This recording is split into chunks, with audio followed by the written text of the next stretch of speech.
Good evening. Welcome to the Screenwriters Collective. I'm Veronica Coyne. I'm the coordinator of the program, and I've been doing this for a few years with Black Bear, and I'm really glad we can get a nice table read together tonight of Deborah Lerner Duane's play, Office Party. It's going to be awesome. So, I wanted to just introduce everybody really quick, all the players for this evening, and also hear a little bit from Deborah before we get started. So, Deborah, tell us a little bit about the play.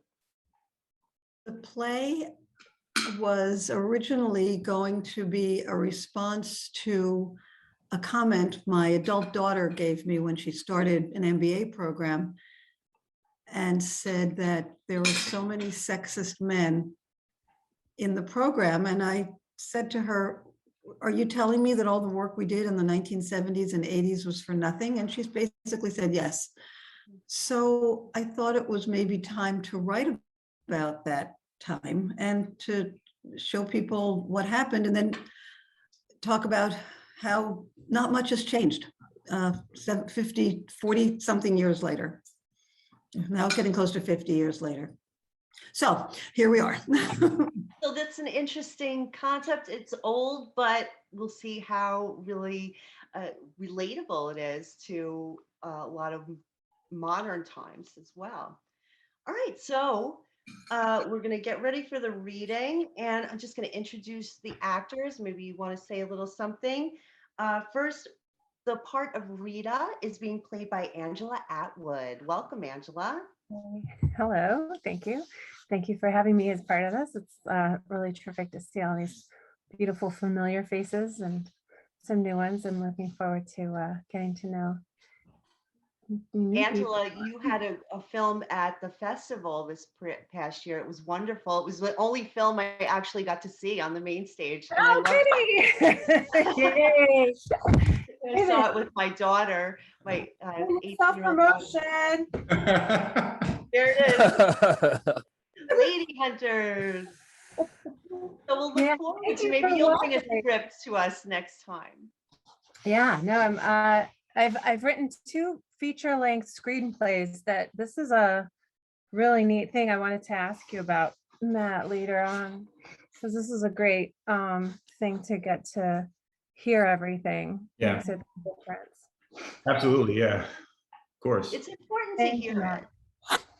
Yeah, makes a difference. All right, well, we'll look forward to your reading. And the part of Beverly will be played by Katherine King. Welcome. You're on mute, babe. I just didn't, I don't think I said anything. I just went, thank you. All righty, no problem. We'll hear your reading. And the part of Bitsy is being played by Athena Torres. Yes, hi. Thank you so much for having me. I'm excited to play with this. Okay, great. And Rick will be played by Matthew Bechtold. Yeah, he's a great guy, so I can't wait to read him. Upstanding guy. But yeah, we read a few pages of it, I guess it was a few weeks ago now. But so I'm glad to have read the entire story and to do this evening. Thank you, Deborah. You're ready. Yeah. And Ray will be played by Steve Carlsen. Hi, how you doing? I'm excited to play yet another, saint of the men folk here. This is gonna be a, wild ride, and yeah, I look forward to working with you guys. All right, so everybody's introduced.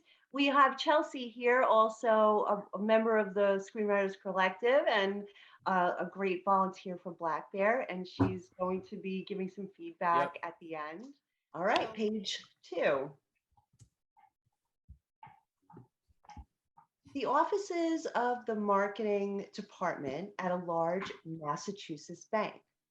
There are 2 offices connected by a door.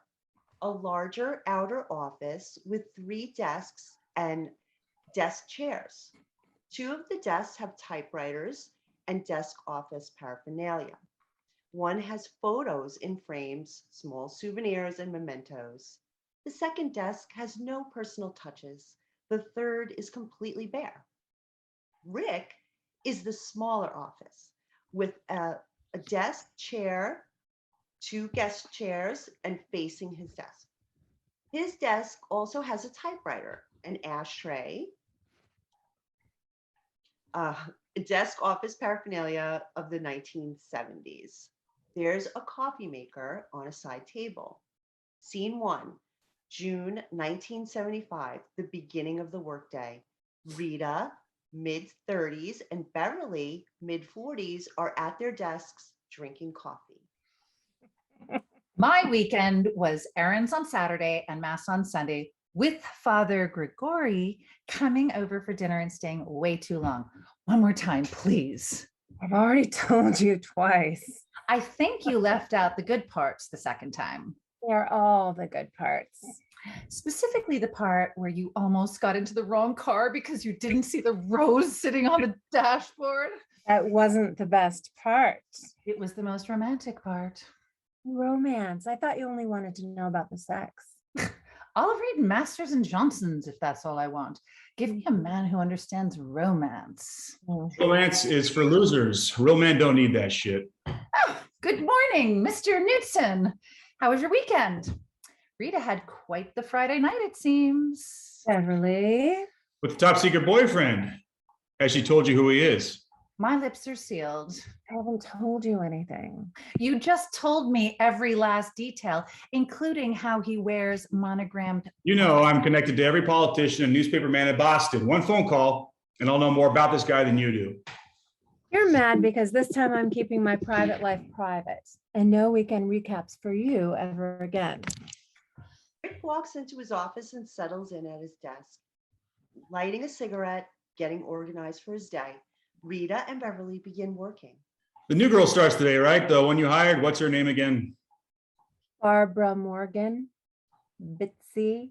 You can't be serious. Bitsy? Aren't there child labor laws or rules against consorting with muffies and topsies?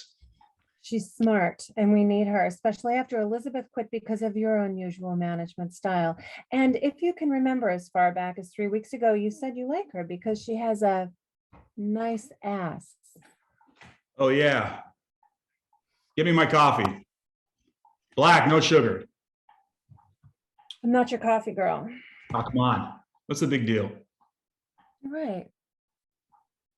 I'll tell you what, get it yourself. Rita Buckley. Oh, sorry, go ahead. Rick follows her. Rita's telephone rings. She picks it up. Rita Buckley. Great, thank you. That was personnel. The new employee orientation is over. Can you go downstairs and bring Bitsy up here? Do you remember what she looks like? She has a nice ass. Mhm. What do you have planned for Topsy? Have you put together assignments for me? No, the new kid reports to the hot assistant vice president, not the washed up old fart. I organize her projects. I supervise her work. I give her the feedback. You sit in your office and wait for me to decide what you need to know. That was our agreement. What if I don't like the agreement? Too late for that. You signed off on it 2 weeks ago. The assistant marketing associate works for the assistant vice president. We'll see how it goes. If I don't like that, I'll just change it back. Can't change it. It's been okayed by personnel. Like that means anything. The plan for the bank centennial is not finished yet. Can you work late tonight? Only if it's here. I'm not going to Hurleys. Hurleys is my sacred place. I go there to drink, not to work. Exactly. I'll stay late, but only here and only until 7. A hot date with Mr. Anonymous. Wouldn't you love to know? You'll slip up one of these days. We'll be eating in some expensive joint. I'll say hello and you'll pretend you don't know me. When was the last time you took Karen to an expensive restaurant? I say those places for women I need to impress, not my wife. Rita goes back to his office. Rick goes back to his office, closes the door, and gets back to work. Rita works at her desk. Beverly and Bitsy, mid-20s, enter. Bitsy is clutching several folders to her chest. Here we are, your new home on the 12th floor, home of the Massachusetts Bank and Trust Marketing Department. Welcome, Bitsy. Thank you. It's good to see you again. And thank you again for bringing me up here. It was kind of like kindergarten downstairs, all the new people waiting to be picked up. How was personnel orientation? You mean this? Very confusing, but I do remember two things. Call your supervisor if you're going to be out sick, and the workday is 7 3/4 hours plus 45 minutes for lunch. Are you my supervisor? I'm Mr. Knudsen's secretary. Rita Buckley, the grand dame of bank marketing, is your supervisor. This is your desk. You can decorate it with pictures of your family, your boyfriend, or your vacation. A coffee mug on a coaster, and do not glue anything to its surface. I'm here, close to Mr. Knudsen's office and available to answer administrative questions you might have. Here's Rita, Mr. Knudsen, and me at Fenway Park last summer. We were the bank's second quarter department of merit because of our excellent teamwork. Rita's desk. No knickknacks for Rita. She keeps her private life private. The fortress. Mr. Knudsen can be a very tough taskmaster. Mr. Knudsen?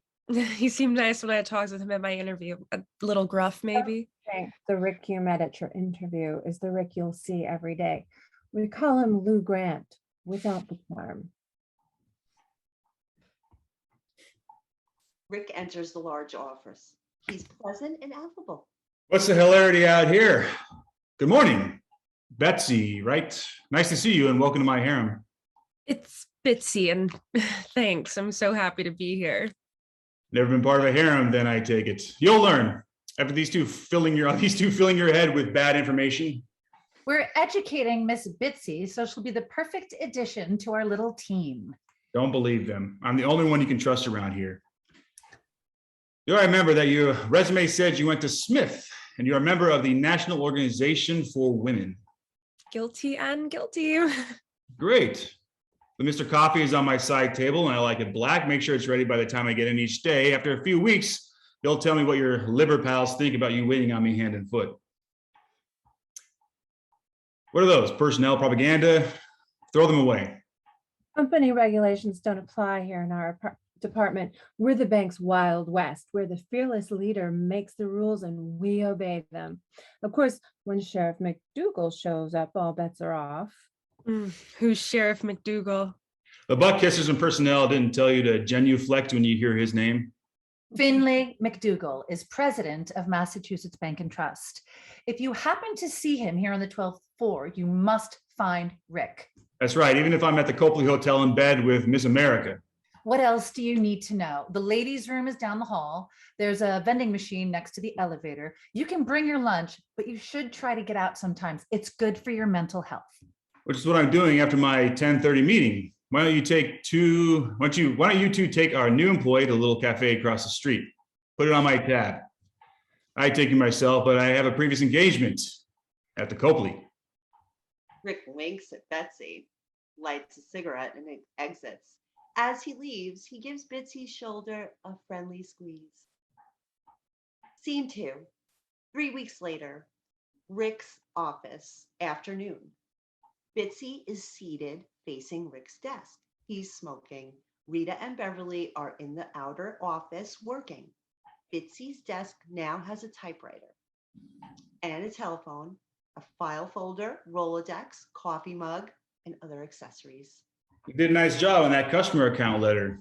Oh, thank you. It was harder than I thought it would be. Never admit something is difficult. Let the world think it's easy and a bore. You'll get more respect. Rita likes your work. Wow, that's great. She doesn't always say. How do you like it here? I love it. You need to remember that things are never what they seem. Look at life with a jaundiced eye every day, every minute. What do you know about Rita and Beverly? They're not really feminists. And me? I'm no feminist. Although I like women, so maybe I am. Aren't all feminists lesbians? Rita told me you had a reputation as Boston's toughest newspaper reporter. Past tense. What else did they say? That I'm impossible to work for? They don't say that. Beverly says you're very important, that you were a hero in the war and that a lot of people owe you, even the mayor. You've been here for what, a month? 3 weeks. Long enough to know how things work in my domain.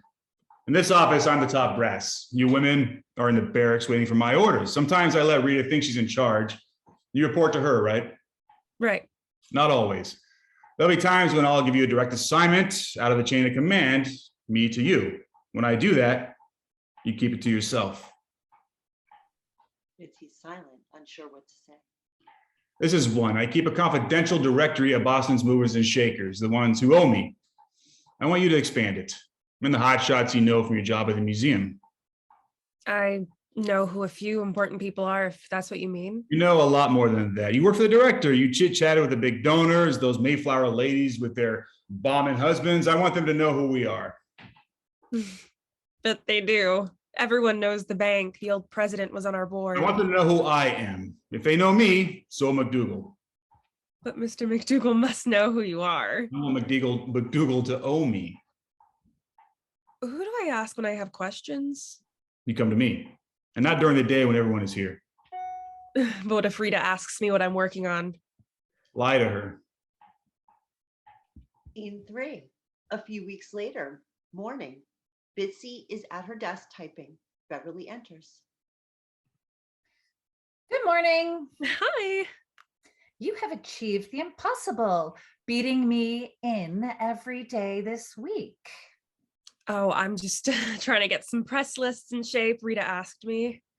Mr. Newton told me that's what you were doing. His movers and shakers. He always makes the new girl do that. I'm not supposed to talk about it. Rick said to keep it to myself. Keep it between you and him. I know. But he told you. I'm the executive secretary. He tells me everything. Does Rita know he assigned this to me? Of course she does.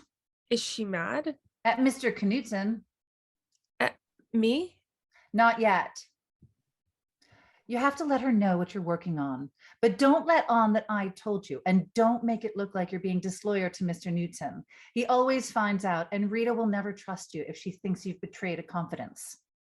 How do I tell Rita that I'm not supposed to and still stay loyal to Rick? You're a smart girl. You'll figure it out. Scene 4. The following week, Rita and Bitsy are at Hurleys, a local bar, having after-work drinks. You survived your first month at Massachusetts Bank and Trust. Congratulations. Thanks. I wasn't sure I would make it, so cheers. Mhm. My friends are complaining they think I've dumped them, that we work all day and party all night. Remind them that the goddess Rita Buckley doesn't party with her employees. Working here is a big change. The museum was kind of like college, smaller place, pretentious people. Not like bank riffraff. Oh, no, I didn't mean that. I like that you're so honest, but Rick talks in riddles and Beverly doesn't approve of me. Don't take it personally. The only people Beverly approves of are her fellow secretaries and her parish priest. Does she approve of you? She doesn't know what to do with me. I try to keep on her good side, but it's not always easy. I have a sex life. Can I ask you something? It's personal. Size 9 and I don't share. Are you still single because you're married to your job? Good God, no. Would you get married if the perfect man came along?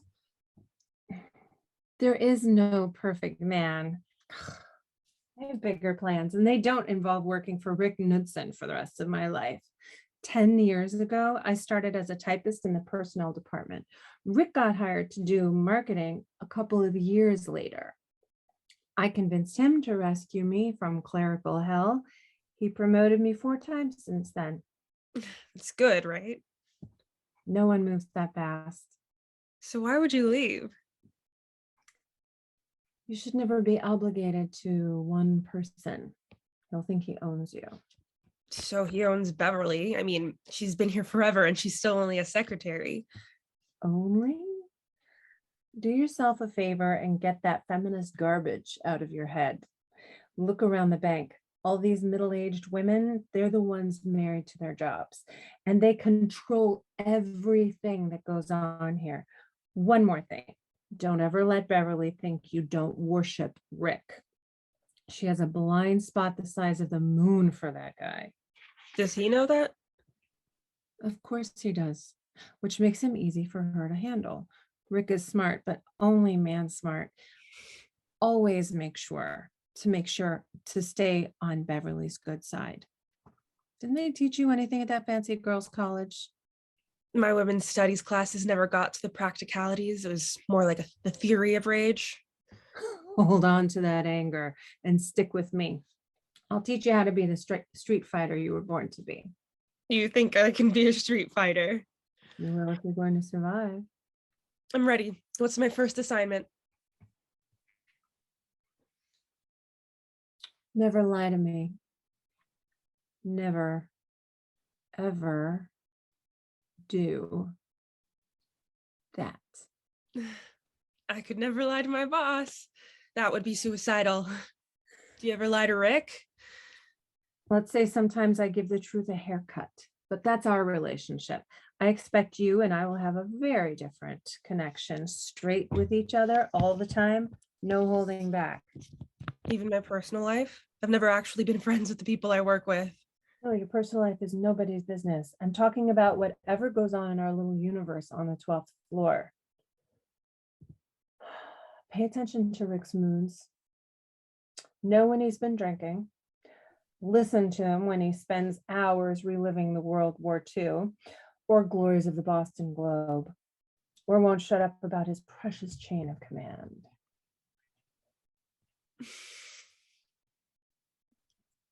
I didn't know what to do. Rick gave me an assignment. He told me not to tell you or Beverly, and he can be really scary. So I've been coming in early before you get in, And Beverly found out because Rick told her, and she told me that I had to tell you, but not to seem disloyal to Rick. And I've had a stomachache about it ever since because I don't want to lie to you because you're my boss. And what am I supposed to do? So I'm working on it and actually praying that you see it in my typewriter and read it and then say, what is this? And I have to tell you, they didn't teach this in feminist philosophy. He wants me to add names to his hush hush list of important people. He thinks I know all the artsy rich people in the city from the museum. I don't know them. I wasn't important enough. Anyway, this has never happened to me before. And what do I do when I'm supposed to keep a secret from my boss because her boss told me to?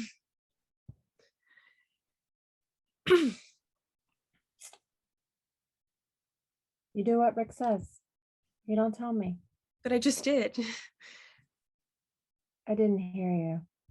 I said I just did. I didn't hear you because you never told me.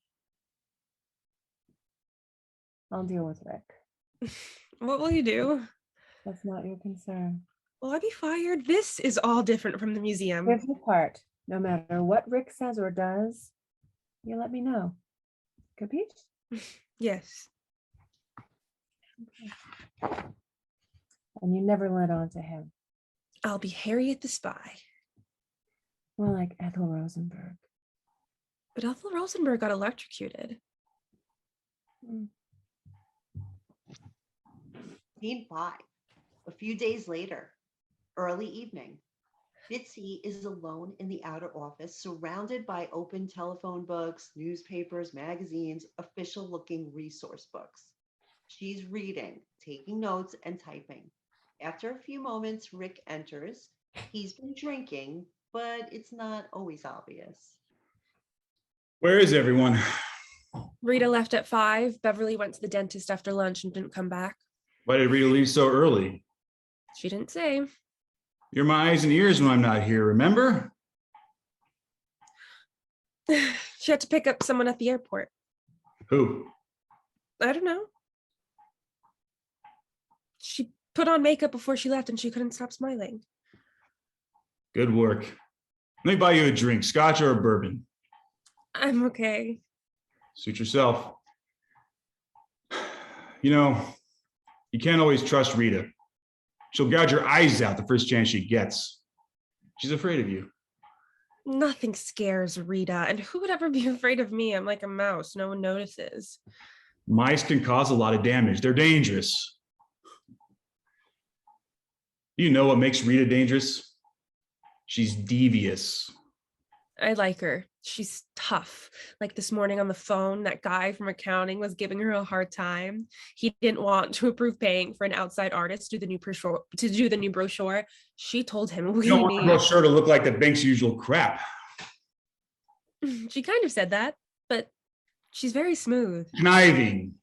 She probably laughed at whatever he said, told him some gossip about me and said she'd have dinner with him. She did laugh.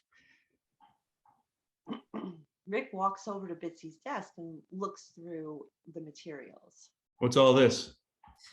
It's research for your secret list. Why don't you call your friends at the museum? I can't do that. My old boss is still mad at me for leaving and no one else knows that he knows. Call him. Promise a donation. The bank is already a major contributor. Come on, use your imagination. Tell him you'll get him a date with Finlay McDougal. Bitsy starts to put the books and materials away. McDougal will love this little directory. He hasn't been here very long, came with some bank in Scotland. The board of directors fell for the accent. They thought they were hiring Sean Connery. My job is to present him with Boston's mighty and powerful. He'll owe me. She takes out her bag and briefcase. Where are you going? 7 o'clock, I'm going home. And my assignment? I'll work on it tomorrow before Rita and Beverly get here. Good night. The day is only half over. Not for someone who's been here 11 hours. In my newspaper days, we would work until 2 or 3 in the morning. Hanging around at Hurleys doesn't count as working. We only went there after we filed. Then that's when we got to the real dirt. Come on, let's finish our conversation where we can relax. No, but thank you. I really want to get home. Home is overrated. Do you have a boyfriend? That's private. I know, but do you? Not anymore. He dumped me when I started working here. He said I'm a sellout. It's not funny. Sure it is. You have a real job making almost twice what you made before. What turned him off, the salary or the place? Both, I guess. He's a musician. I like musicians. What kind? A symphony type? No, let me guess again. He's a rock and roll drummer. Girls always love the drummer. He plays saxophone in a jazz trio. So he's mostly unemployed. And I can see why he's mad. Thanks for the support. Good night. We're all sellouts. Like me. You think I don't know that? You think I don't know that? What am I doing here instead of spending my days getting politicians to spill their guts and my nights reliving the glory? I have 2 kids with the gall to want college educations. The newspaper business isn't for men with families. I landed here, like you. I didn't know you have children. Of course I have children. You don't have pictures of them. I know what they look like. Listen to me. In this life, we make choices. You think you stand for something and you get pounded. You get up and you get pounded again and again. Finally, one day you realize you should be the one doing the pounding. That's when you know that's when you know you've grown a pair. You want my opinion? Anyone who dumps Bitsy Morgan doesn't deserve her. Thanks, but doesn't feel that way. It will, I promise. I have big shoulders. You can tell me all about it at Hurleys. Rick puts his jacket on, lights a cigarette, and steers Bitsy out of the office. Scene 6, the next morning, Bitsy is at her desk, staring into space. She's hungover. Rita enters in a great mood. Morning. Hi. Good morning. How did the dentist go? Did the 2 of you hold down Fort Newton while I was gone? Ivan the Terrible left for lunch at 1 o'clock and was still gone when I took off at 5. Did he ever come back? Or were you smart enough to go home before he staggered in? I was still here. It was 7 when he got.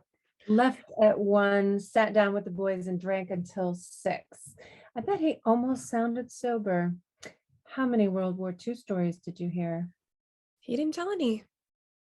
A 5-hour liquid lunch and you didn't have to live through the invasion of Sicily? You really shouldn't be so cavalier about Mr. Newton's service during the war. He was a hero. Rita ignores Beverly. She finds party hats and noisemakers in her desk drawer. She passes a hat and noisemaker to Bitsy, who isn't sure what to do. When Rita blows her noisemaker, Bitsy puts her head on the desk. It's a party. You're now an official part of the club. You're in a It's good lit. mood.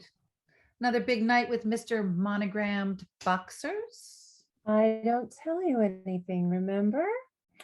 Do you know the Ritz-Carlton has 24-hour room service? You can get breakfast at 3 a.m., champagne at 5. I saw you. You saw me get breakfast at 3 a.m. or champagne at 5? I took the afternoon off after the dentist and went shopping, then to the Ritz. I met the girls for cocktails at the bar. I'm really sorry. Rick took me out for drinks last night because I told him my boyfriend dumped me and he thought I was sad. And are you? Yes, and hungover. Here's Alka-Seltzer. Plop 4 of them into a cup. It's revolting, but you'll feel better. I took Alka-Seltzer at home this morning. It's not working. Do the 4. Here's the cup. I wasn't at the bar. I saw you in the lobby. You signed in at the front desk and got on the elevator. A minute later, a prostitute walked in. At least she looked like a prostitute. Then Mr. McDougal. Our Mr. McDougal with a hooker? Well, that's what I thought. But then he got a key from the front desk and got on the elevator. The prostitute stayed in the lobby until some older man came in to get her. Rita, did Mr. McDougal go up to your room? How dare you? Thank you. I think I feel less terrible. Keep them. My drinking days with Rick are over. You go out drinking with Rick? Not anymore. Our Rita drinks with a much better crowd. Do you go with him? It's not proper for a secretary to be seen with her married boss after hours. Am I allowed to say no if he asks again? Certainly not. A junior staff member should consider it an honor when Mr. Newton asks her to join him for a cocktail. Does he expect me to keep up with him? Women are inferior, can't win wars, and can't hold our liquor. Drink Alka-Seltzer or tip the bartender in advance and he'll serve you a ginger ale with a maraschino cherry. It's always worked for me. Did you talk about your work assignments? Not sure. By my second whiskey sour, I think I was babbling. For God's sake, Bitsy, those baby drinks are loaded with sugar. You're drunk in 10 minutes. Do I have to teach you everything? It's what we drank at the museum.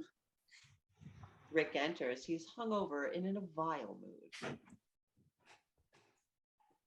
Did you make my goddamn coffee? And good morning to you too. Rick enters his office, hangs up his jacket, lights a cigarette, and sits at his desk.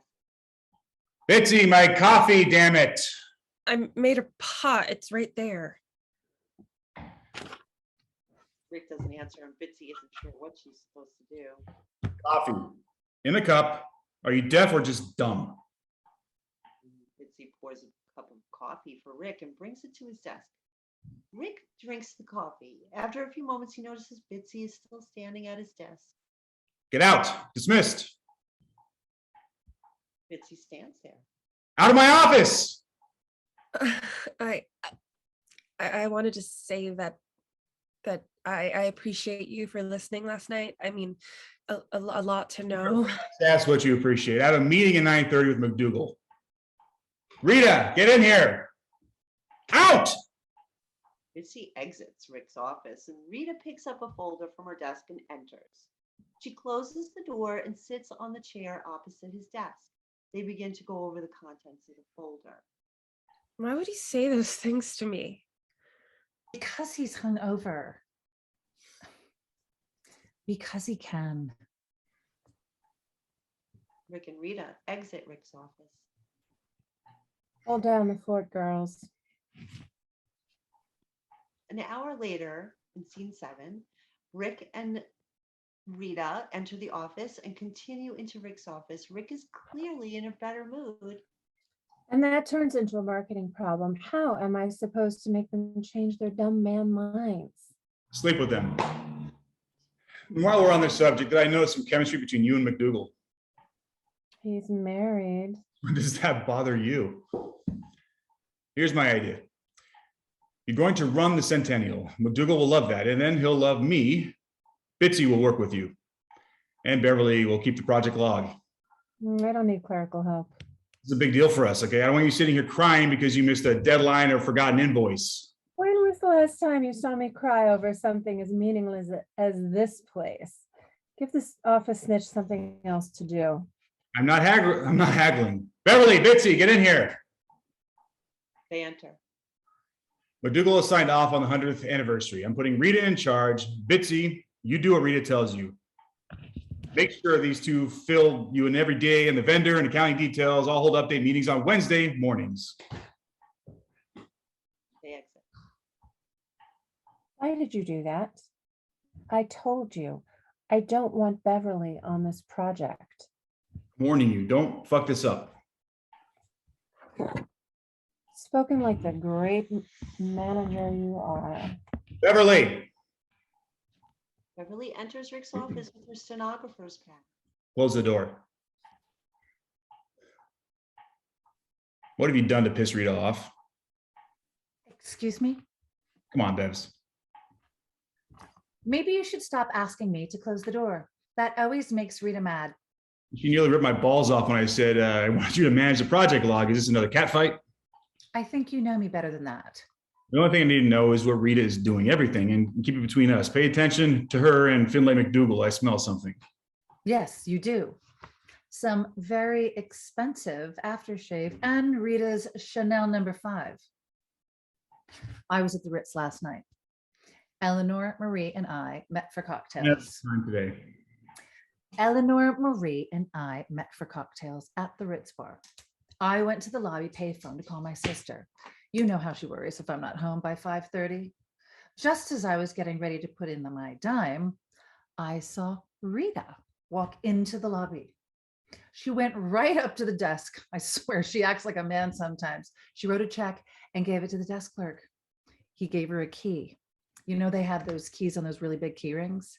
So I knew what it was. She took the key and went to the elevator. I watched the indicator. It stopped at 5. Dick Tracy has nothing on you. Thank you. I called my sister, and while we were talking, Mr. McDougal came into the lobby. He went to the front desk, said something to the clerk, and gave him a key ring.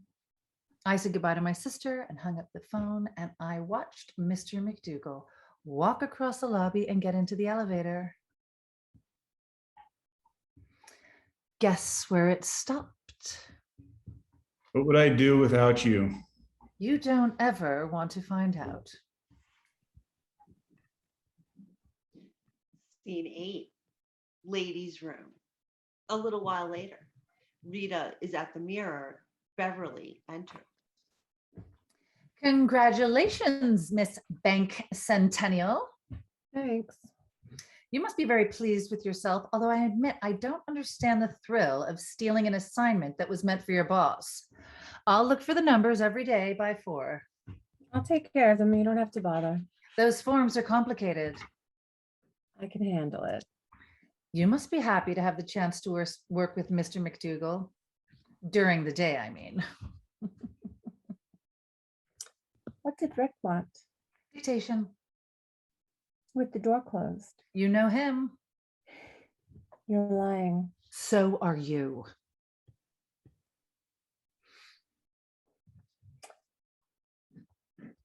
You're right. And I might continue to lie. So every time you scurry back to Rick, you won't know if what you're telling him is even a little bit true. You won't like that. You're forgetting that Mr. McDougal's secretary is my very best friend. By the time she hears anything, it will be old news. And when you're Boston's best known has-been reporter, nothing is worse than old news. Really, Beverly, you should know better than to threaten a woman who's experienced the thrill of stealing her boss's assignment. Scene 9, later that evening. Bitsy enters the dark and empty office. She turns on the lights, and as she puts her purse down, realizes she's missing her briefcase. After a few moments, she retrieves a folder from a desk drawer and begins to look through it. Shit. She goes to Rita's desk and quickly looks through folders on top, then in the drawers. She does the same with Beverly's desk. She walks into Rick's office, does the same, finds a key, and opens a filing cabinet. She goes through the top drawer quickly. She becomes more and more panicked. Fuck a goddamn duck. She leaves Rick's office and makes a call from her desk. Hello. Hi, my name is Bitsy, and I was just at Hurleys. Yes, Bitsy. I was there with 3 other women at the center table, the brass spittoon. Can you go there and ask one of them to come to the phone? Thank you.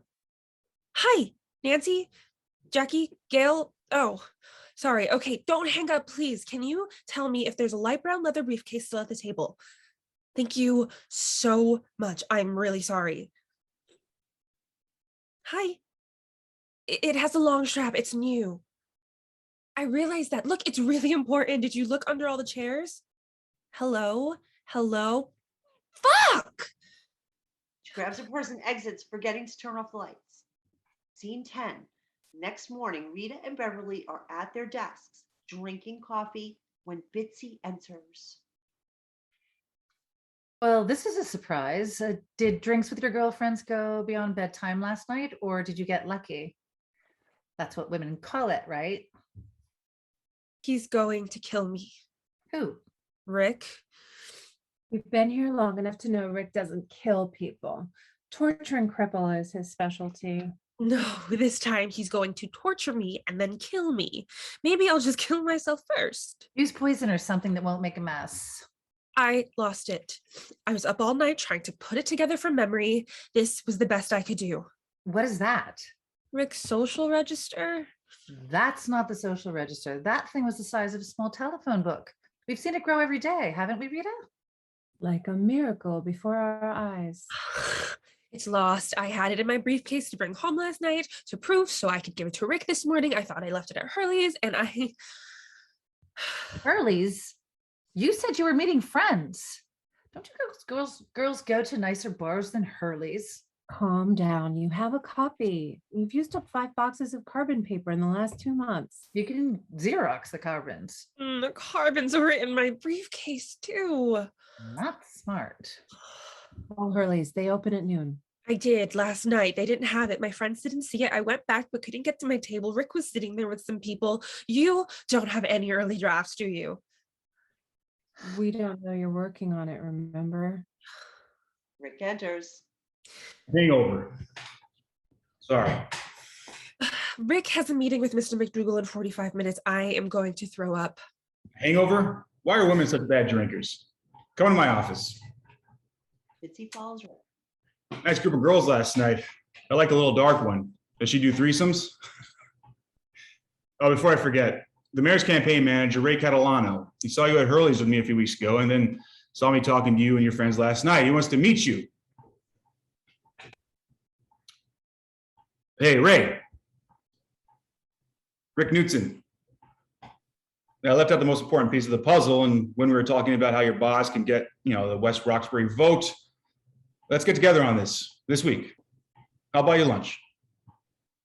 We're on the State Street. We're at 50. Come on up. 12th floor. So I expect you to name your firstborn son after me. Frederick Knutson Catalano. Where's the binder with the movers and shakers? I need it from McDougal. And think of an appropriate way to thank me for sexing up your social life. What am I supposed to do? He wants the binder. Sounds like he wants more than that. Put your cards on the table. That's what I would do. I can't. He told me not to ever take it out of the office. Oh, say I had a nervous breakdown and resigned. Dustin puts her head in her hand. Bitsy, get in here. Tell him I'm in the bathroom. She's in the ladies' room. I think it's her time of the month. You women have every excuse. She has the goddamn movers and shakers list. Go to the bathroom and get it in here. I meet with the McDougal in half an hour. Why would Bitsy have that list? You have it in your filing cabinet. I've had her working on a new one. It will dazzle the Scotsman. What are you talking about? You don't give Bitsy work. Well, I did, Beverly. The ladies' room. I don't have time for whining. Rick Knutson, send him up.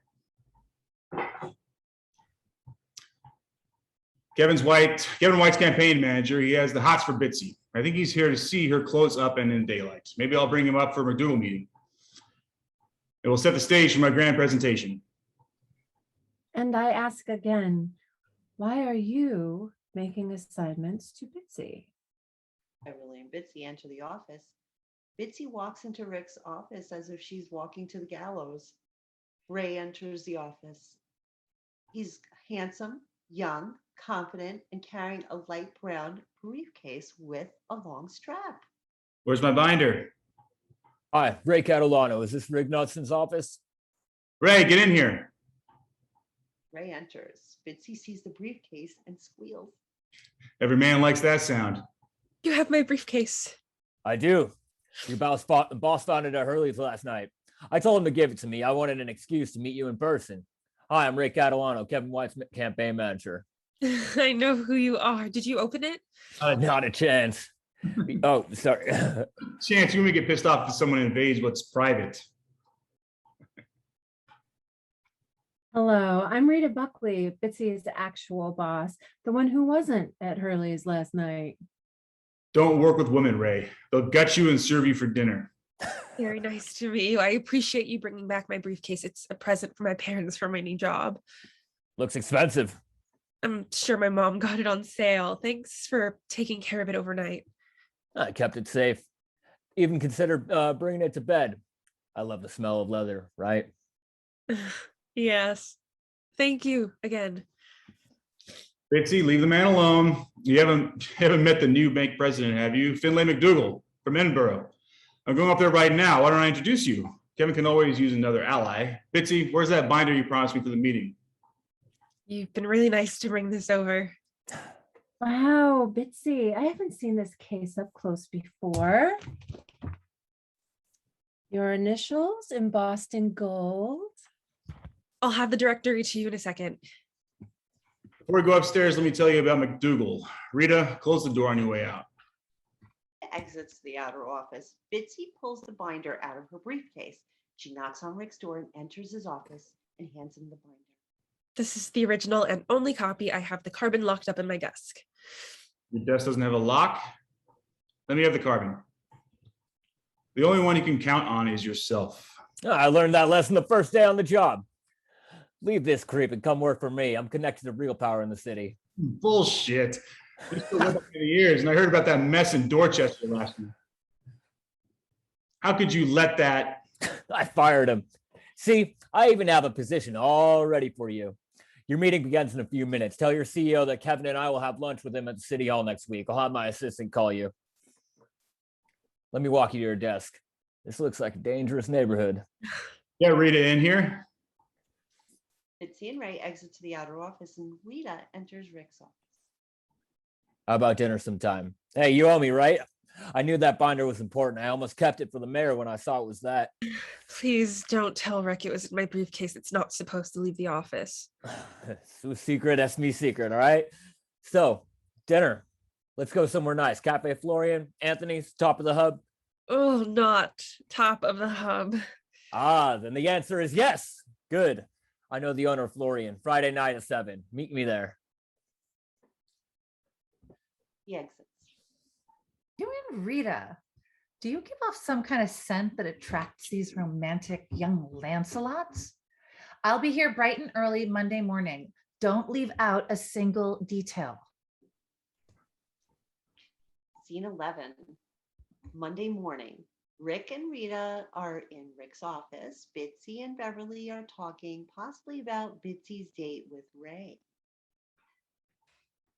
Rita exits. Mhm. The great man wants to see you. Remember what I said before. Don't tell him anything about your date Friday night.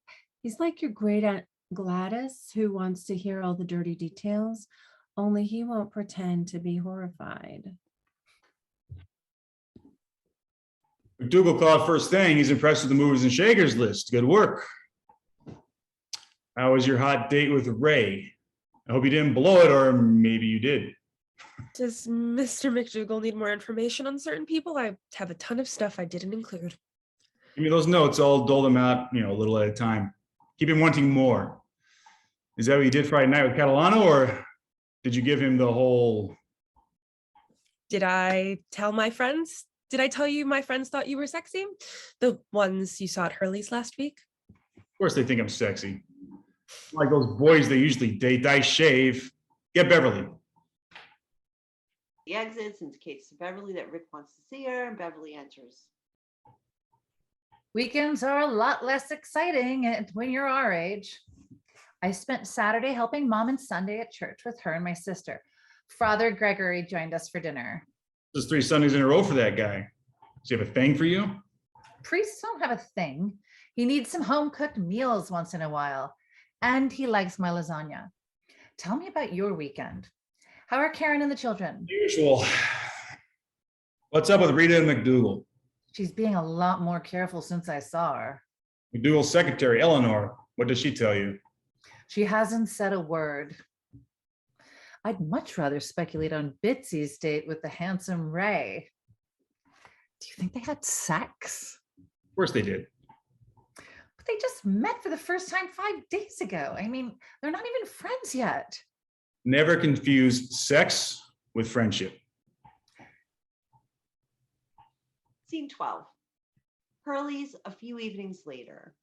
Bitsy is seated alone and looks toward the door every few moments. A half-filled glass is in front of her.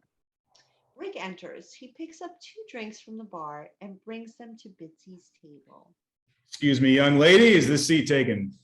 I'm waiting for Ray. Don't mind if I do then.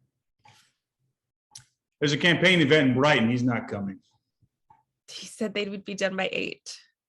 He was born with a dick, and that short circuits the brain. I have a better explanation. He lied.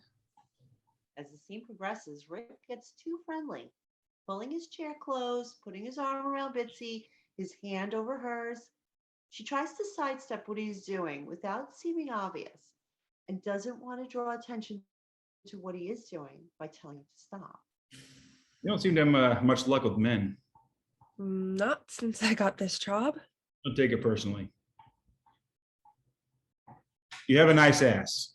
I told Rita the day you came in for your first interview. Lots of men like tits. I like a nice round ass. I can tell a lot about a woman by the shape of her ass.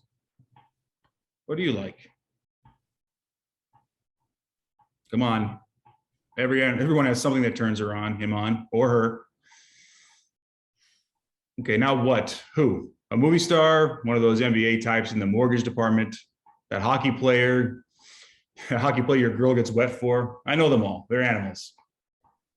Don't follow hockey. What about your little dark-haired friend? I bet she would tell me.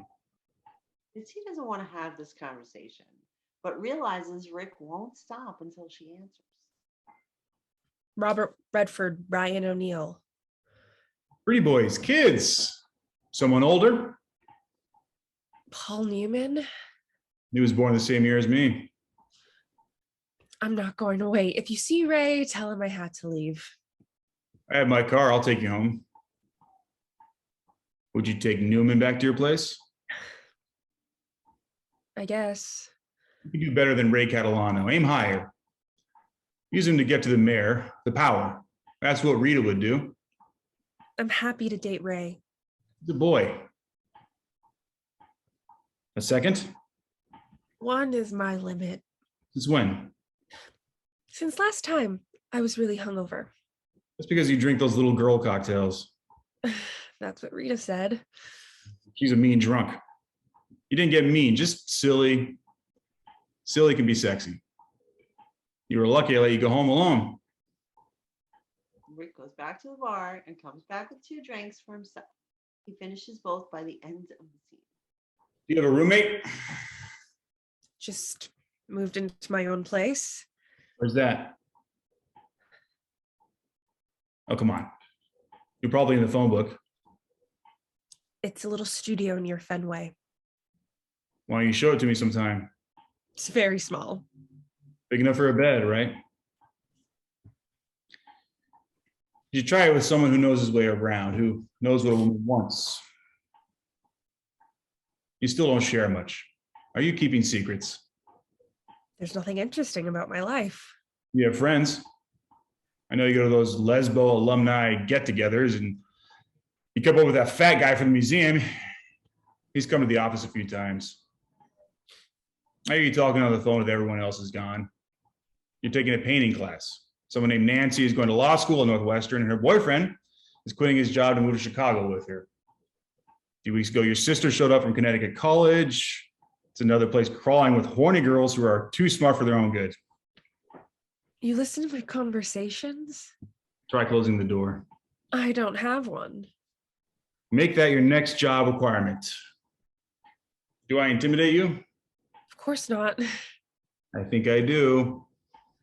I think you're not used to men who are in charge, forceful, strong, who tell you what they want, what they think. Like you have a nice ass. I should go now. Come on, this is a good conversation. Bitsy doesn't answer. She gets up to leave as Rick says the next line. Miss Fitz, I'm sorry, I'm a little drunk. We should probably leave. Hey, honey, give us the check. Bitsy exits. Rick throws some money on the table and exits in the same direction. Scene 13. Bitsy and Rick are standing outside an apartment door.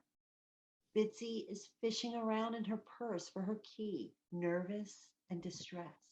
You didn't have to come up here. I can let myself in. I'm from a generation of gentlemen. We make sure the lady is safe. Bitsy finds her key and puts it in the door. Her body language indicates she wants Rick to leave. You won't invite me in? It's a mess. I'll close my eyes. Does the bathroom work? I have to pee. Bitsy reluctantly opens the door and walks in. Rick follows her and closes the door. She points to the bathroom and Rick goes in. The apartment is a small studio. It's almost unpacked with some boxes not yet hung, posters against the walls, plants still in odd places. Books are already placed in bookcases. The love seat has boxes and clothes on it. There's a small table and two chairs not quite where they belong. The kitchen takes up part of one wall. A double bed is the most prominent piece of furniture. After a few moments, Rick re-enters the room. I can't drive home like this. Maybe me some coffee, would you? I have tea. Tea is for sick people in the Brits. I'll just wait to sober up. Bitsy starts looking in a box for tea, finds it, and puts water in a tea kettle.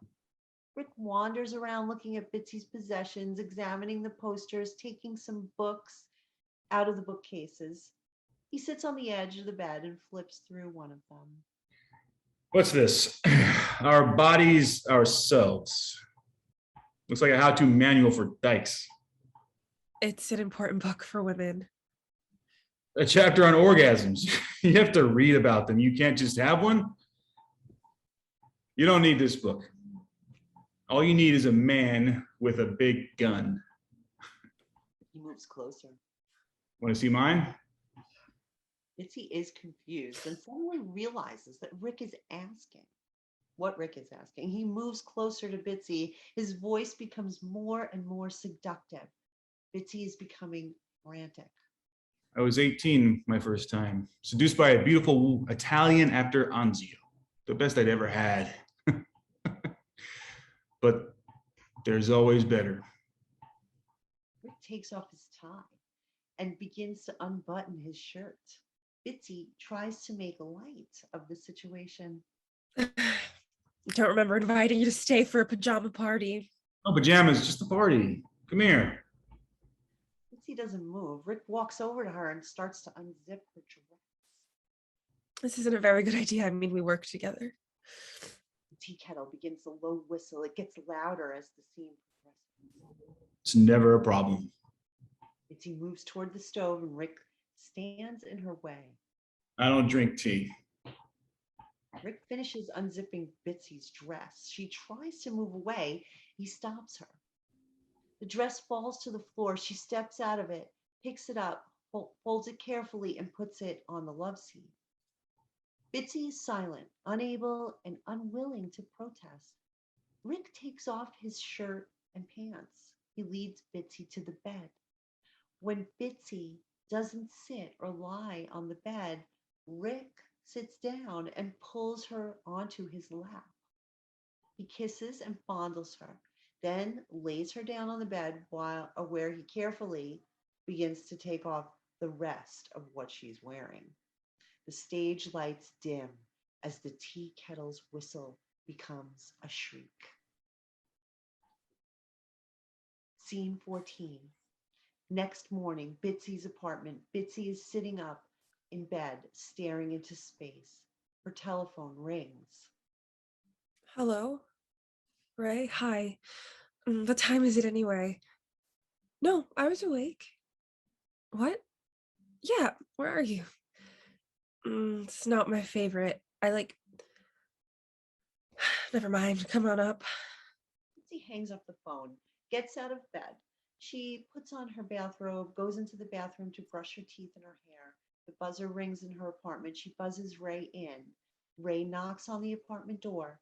Bitsy looks through the peephole and lets him in. Hey, best blueberry muffins in Boston with 2 cups of coffee.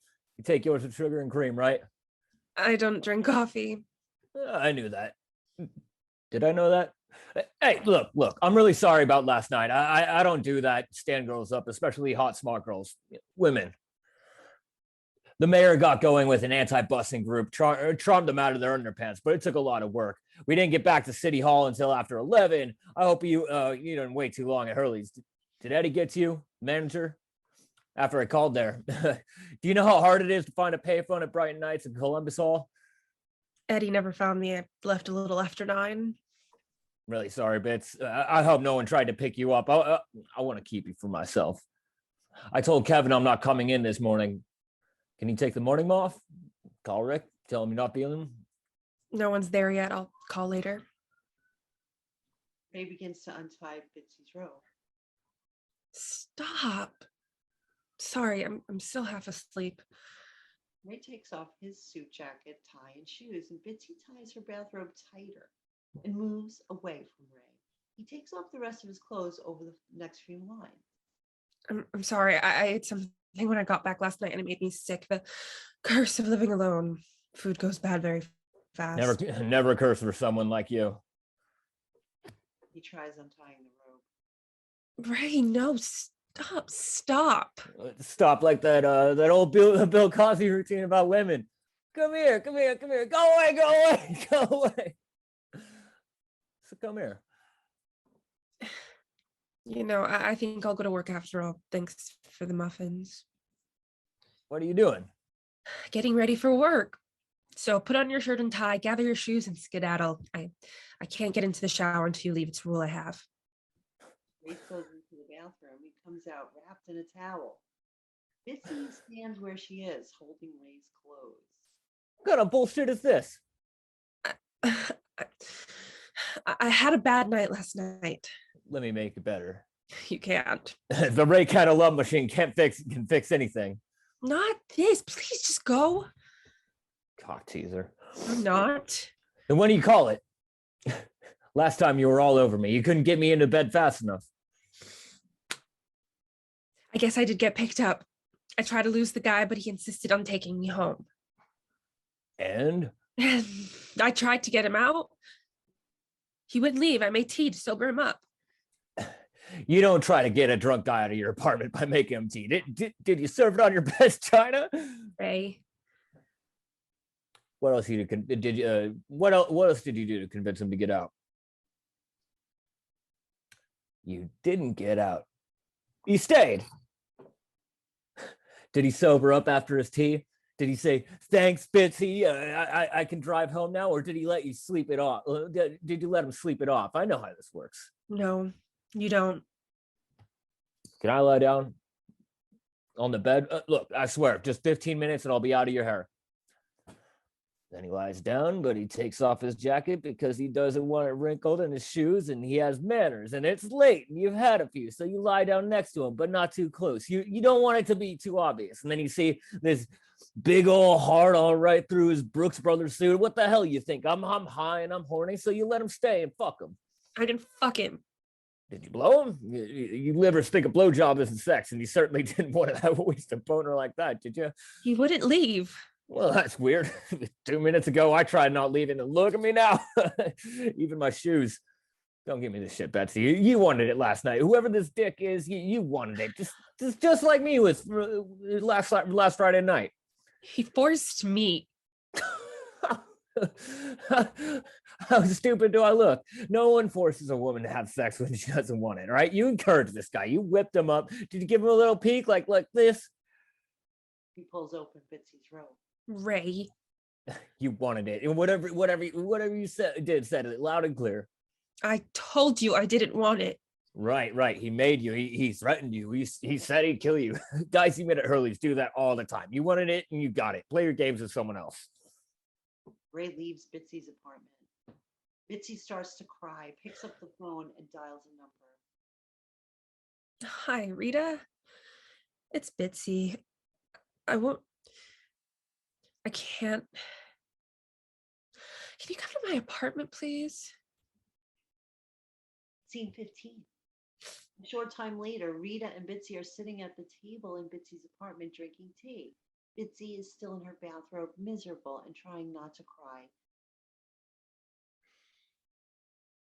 They're all alike.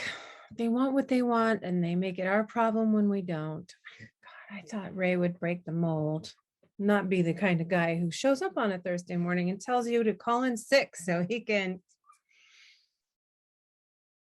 I'm sorry he left, but isn't it better that you found out as soon as you did? Oh, it has to hurt though. Poor Bitsy. This can't be why you're not coming in today. Tell Aunt Rita. Okay, I know a good clinic if you're pregnant or if you need a test. Oh no, did you find another job? I'll kill you, but I'll throw you a great goodbye party. Or did you catch Rick with his pants down in the back room at Hurley's? Bitsy's body language changes. Her next lines are halting with lots of pauses. Ray stood me up last night. Which explains this morning's visit. I waited at Hurley's for a pretty long time. Rick was there. You didn't drink with him again, did you? I didn't have anything.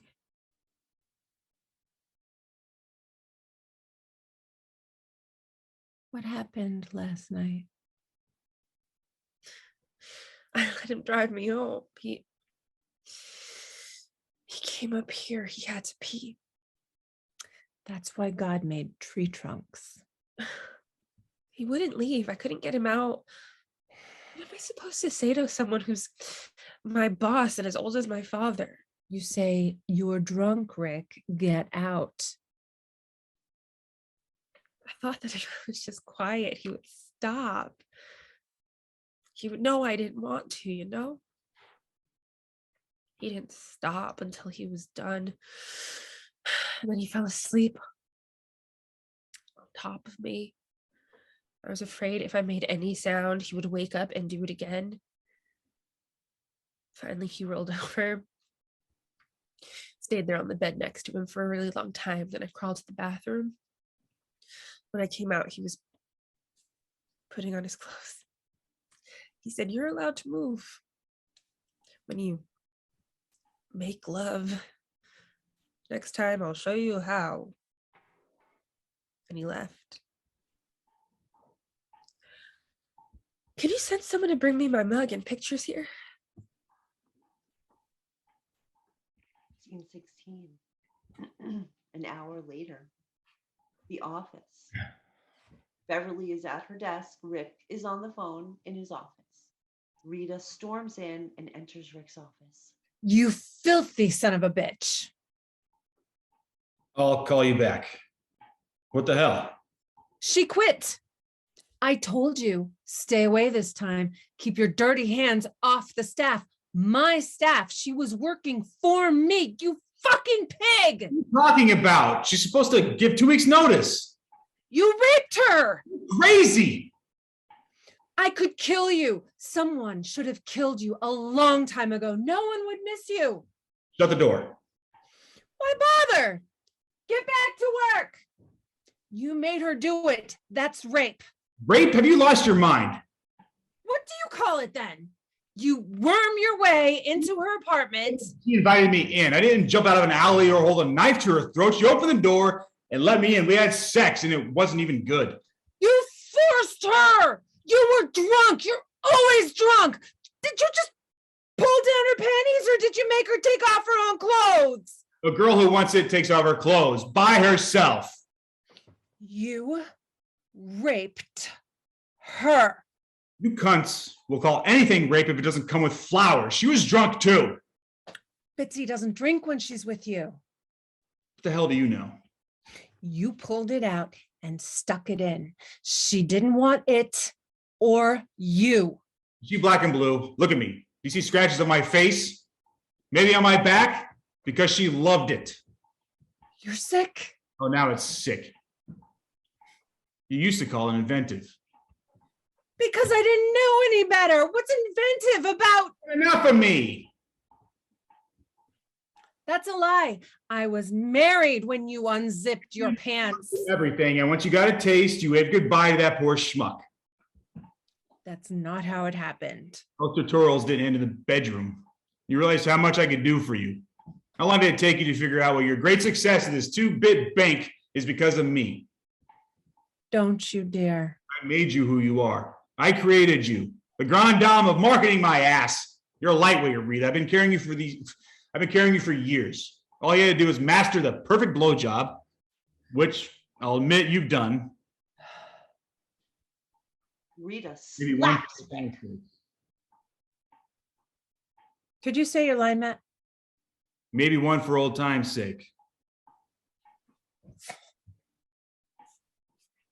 You raped that girl. You'll be lucky if you're not arrested. For what? For drinking at Hurleys where half the city's power brokers saw us and they saw her leave with me. I didn't drag her by her hair. She left with me to have real sex with a real man. A real man doesn't do what you did. You're still in love with me. You can't stand knowing I sleep with other women. You're delusional. Greatest swordsman of all time. You're pathetic. You fucked her and you fucked me over. I can't get this piece of shit centennial done alone. Now, Mr. McDougal would want to hear about this. You don't have the guts. Rita picks up the phone and dials. What will he say when I remind him that the bank's board, that's your line. What will he say when I remind him that the bank's board of directors has strict rules against his diddling with the assistant vice president of marketing? Eleanor, Rita Buckley, is Mr. McDougal in? Yeah, please tell him I'm on my way up. Thank you. Rita hangs up and exits Rick's office. She stops at Beverly's desk. Beverly's on the phone. Tell Eleanor I'll fill in any details you may have missed. Scene 17. Evening, same day, Hurleys. Ray and Rick are at a table drinking in silence. Ray is both angry and sad. They're never what they seem or what you expect. A lesson to be learned, my friend. Yeah, but this came out of nowhere. I mean, she's the whole package. Went to a good school, has a great job, laughs at my jokes, great little body. A nice ass. Someone I could take to campaign events. Doesn't matter now, we're done. Do I have to contend with a mopey employee? I don't have time for that. Thanks, pal. What happened anyway? She lied. They all lie. No, this was major. We had a date the other night. I got caught in Brighton and couldn't get there. He got picked up by some asshole, got drunk with him and took him home. Fucked him. Where were you that night? you see her? I did. She admitted that she screwed him, but she says he forced her. Like that happens. Like it's 1975. It's just 1975. No one makes a girl have sex anymore if she doesn't want it. They all want it, always have. Only now they say it out loud. It's a new world. When I was your age, we had to beg. I'm glad those times are over. Must have been a bad scene for you and your friends. I mean, they're finally giving it away. You're all too old to even get it up. You saw her? Sorry, it just registered. She said she was waiting for you. If by waiting, she meant giving the once over to every man who passed her table. I decided to join her so she wouldn't walk off with one of them before you showed up. By the time she's on her third drink, I realized 3. She can barely hold 2. on her way to a fourth and probably a fifth if I hadn't done what I did. I realized you can't afford to be seen with a woman who's going to embarrass you, so I packed her up and drove her home. You're the guy who took her back to the apartment. I thought I'd just leave her in front of the building, but she said she was afraid she wouldn't be able to get her key in the door, so I walked her upstairs, and when we got there, she invited me in. I said no. Need to get into bed and sleep this off. And as soon as I said bed, she took it as an invitation and pulled me into her apartment. She started taking off her clothes. I told her to stop and looked around for coffee to sober her up. She drinks tea. So I found out. I won't lie. She's a sexy little bitch. Made me hard. I tried to do the right thing, and I told her I, let myself out, and she laughed and said I had to stay and that she wanted to thank me for the ride home. Then she started taking off my clothes. There's that part of our brain, the lizard part. We don't say no to an invitation like that. Underneath that polite exterior, the fancy college education, the feminist bullshit, she's the same as all of them. Tramp.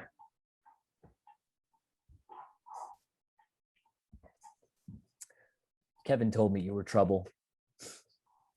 Fuck you, Rick. Ray exits. Scene 18. The stage is dark. Spotlight on Rick sitting in his office. Stage left. He's on his phone, fingering a business card. He's charming and playful throughout the scene. Hey, it's Rick Knutson from Massachusetts Bank and Trust. We had a couple of drinks at the airport bar in DC last month. Spotlight on an office chair, stage right. Bitsy enters and sits on the chair. Her lines are addressed to an unseen person at a desk opposite her. Pleasure to meet you, Mr. Osgood. This position sounds interesting. I have another copy of my resume if you'd like. The job is still open. I don't need a resume. I saw what I want. That's right. I was at the bank for only a few months. The one who quit, she had no idea what the job required. No one ever told her there's more work than what's on paper. Wasn't a good fit. Your agency is much better suited to my skills. I've always had women on my staff. Women keep me honest. Yes, Rita Buckley. Her letter of recommendation was in the package I sent. She got a big job at another bank after I left. It's not a 9-to-5 shop. If that's what you're asking, we do a lot after hours. You know him? I'm connected to every politician and newspaperman in Boston, the bank presidents, insurance execs, the agency guys. One phone call is all I'll ever need. They may not love me, but they all owe me. I know you represent some of the biggest companies in New England. Where does a junior account executive fit in? Right under me. That's the only position for any woman who wants a job here. Mass Bank and Trust is a new client. Who? I only know him by reputation. I'm a hell of a lot easier to work for and better looking. Mr. McDougall wouldn't remember me, I'm sure, but you can always give him the letter from Miss Buckley. They worked together on the bank centennial. How about next week? I can show you around. I'm at a temp agency. If you make a decision, I can start at any time. I'll have my girl call you. She'll set up the particulars. Thank you. I'll wait for your call. Spotlight off Rick, spotlight off Bitsy, and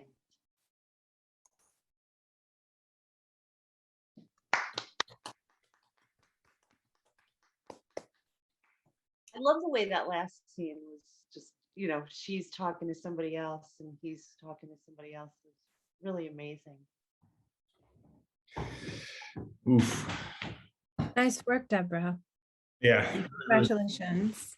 Thank you. Thank you all. nice Really, work. you're both you guys, Congratulations. you're cretins.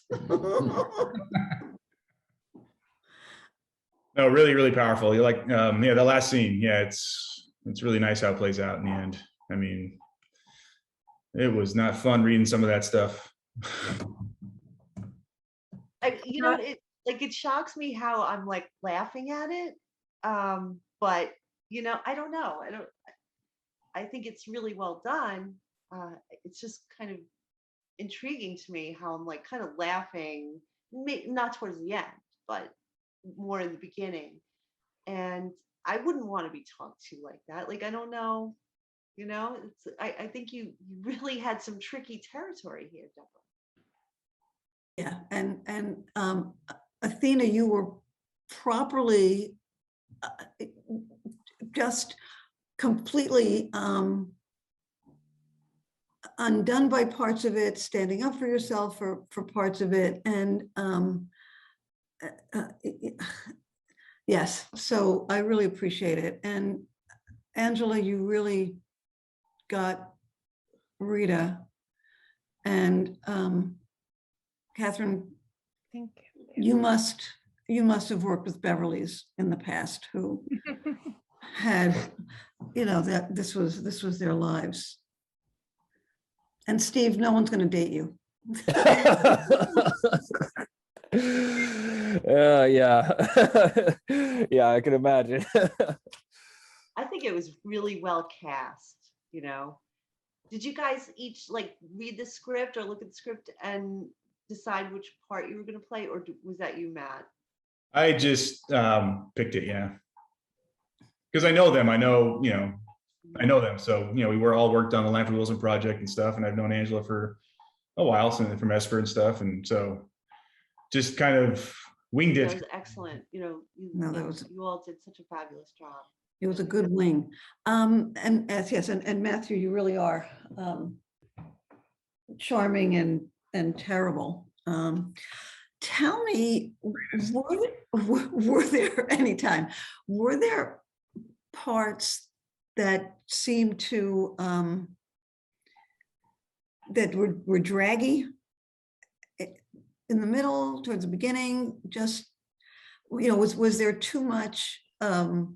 Was the buildup too long? I don't really feel that way, actually. No, I don't think there was anything that dragged on too long myself personally. No, I mean, I kind of want more, some spots, but yeah, I don't think so anyway. Okay. Yeah, I feel like this is the first episode in a new drama series. Like, I just want to see all these people more, and their situation, the way you put it. And it's fun to have a period piece, and then also realize that all of these things are still, very now. Yeah. So yeah, I just felt like I wanted more of it too. Yeah, it seemed pretty airtight to me as well. No, it's really well written, definitely. I mean, Thank you. the characters are very specific. It's one thing too, is just very specific, But yeah, I mean, that's my opinion. All right, I can like that opinion. Chelsea, had you heard part of this before when we read it? We read Yeah, it last month. last week or last month we were here. I saw the right in the middle part. I didn't see the beginning and I didn't see the end. So it was nice seeing how everything played out. And I think for a tough subject matter, it was well written. And I mean, some of the stuff, it was hard to hear because like everyone else said, it is something that, happens. But I think you did a really good job at showing that accuracy. Yeah. I appreciate that. Like that Rick and Ray is many conversations I've heard other guys speak like in bars and things like that, you kind of go, wow, these guys are douchebags.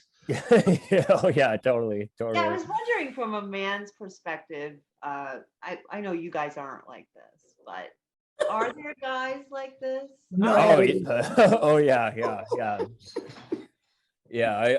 I used to live in I used to live in Chico, California, which is like a college drinking town, and I've definitely come across this quite a bit. This type of banter, and it seems, I mean, it's pretty accurate Bronese dialect. Yep, unfortunately. Well, that's weird. I'm sorry. It's just so interesting that it hasn't changed in Sad also. Yeah, I mean the vernacular and the language has changed, but I mean the tone is pretty much stayed the same. Yeah. I do think what has changed is the response and the access to connecting someone who's experiencing it in, Tasmania, connecting to somebody who's experiencing it in the Yukon or something. But I have to say that it resonated. I've heard these things being said. I've been a woman in her 20s with a boss who was telling me it's okay to get naked. It was all really believable. I just have to say, from a script writing perspective, it was so well written. Oh, thank you so much. It flowed, it made sense, it was connected, it wasn't so kind of obscure that we couldn't follow the story. It was impactful. I got the chills. It was like, it was very clear. Very clear. Yeah, absolutely. Thank you. throw in script writing, but I just felt like it was really understandable and believable. Interesting, that relationship between the writer and the actor, right? How we really have to, writers have to consider the actors and what they're going to have to say and kind of pull off, and it's nice to see the appreciation when, I'm sure you guys have read various things. So they're all good. They're all good, right? Because we never want to distance anybody in the business. You never want to say that, but I'm sure you feel like some are better than others or more. Oh, absolutely. And Deborah, I really applaud your ability to give the actors an action. Like, that is one problem that I've come across with some scripts where, like, you're, as an actor, you're reading it and you don't know what you're supposed to be doing in the scene. Like, what do I want? How do I feel about these people? And you make those things so clear without being expositional. It was very easy to understand who the characters are and what their point of view was. I appreciate it. I appreciate your saying Made that. a lot more fun to read. Oh, good. Thank you. It's because it's sometimes hard. I mean, you know this as writers, because you're all writers also, that it's in your head. You've been working on it for a while and you forget that an actor who's coming to it for the first time, like you all did, doesn't have months and months of what's been rolling around and all the other drafts and the stuff that got pulled out. So I'm really appreciative of what you were able to do with this, but also what you're telling me. Because as I said, I have never heard this in its entirety. I've heard, different scenes, and this is the first time. And there's always but this was okay. So I really want to thank you all so much. Thank you. Thank you. Deborah. Thank you very much for the Thank you, Matt, It for was inviting us. Thank you, Matt. Yes. Yes, thank you. You all Nice again. to see you again, Veronica. Yes, thank you guys for coming. But Matt, for bringing you all in, and I hope you don't mind if I leave you on the email list if you're interested in any of the scripts that we're doing later on. Yeah, I'm absolutely interested. Always. Yeah. Yeah. Right, great. That's awesome. Well, thank you again, everybody. And Thank you, Deborah. make Thank sure you. give me your Thank you. bio. Yeah, thank you. Please give me your bio and a pic, and I'll do amp you up on social media, and this will be on the YouTube channel, and we're going to put it on the website too. So Great. Will do. you. Thank you. Thank That's you so really much for having me. Thank you. Thank you all. All right. Seeing you Thank you, guys. Yes, Deborah. everyone. Great to see everyone. Mwah. All right. Catch you on the flip side. Bye. Good night. Bye. See you Bye.